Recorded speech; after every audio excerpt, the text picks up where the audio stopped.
qoys Soomaaliyeed oo muddo 13 sano isqabay ayaa wajahaya imtixaan culus kadib markii ay soo aaseen cunugii 12aad oo dhintay saacada kadib dhalashadiisa.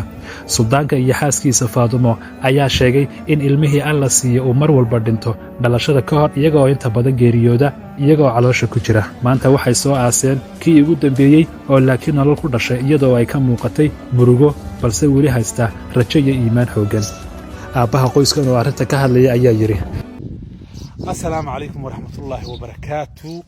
وفي عنها ما شاء الله أنا حاجتي بحلقة الوالدنا هذا ما يقلنتها حوجا وحلي سعودك وفي عن يوحنا لنا هاي الحمد لله على كل حال خير وبركة حاجة عيه الحمد لله ونكسن هاي إله بنوني معي ما شاء الله وني هالكام مرة يدا الحمد لله إذا صومالي أدب ما سنتين سايرة ضموتين سما شرف يا كرام مامي خير ونودن بي حبيبي ما شاء الله خير يبرواغو يبشبش يفرحات يمتانو انت هو ودن بي إلهي قرمي مرسيقي هاي نقا بتجي نموكتي سنوادوني آخر أبدا 13 sano ayaan isqabnaa xaaskayga ilmihii kastaana marka uu dhalo rabo ayuu naga dhintaa.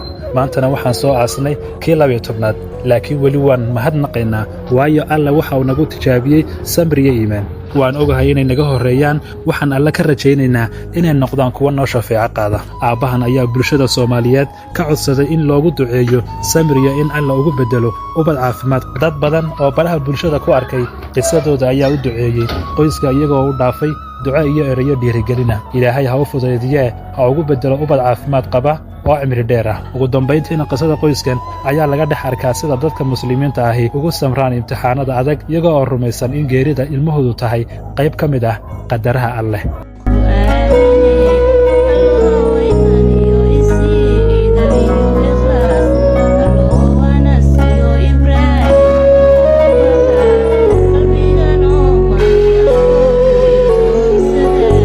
اسمها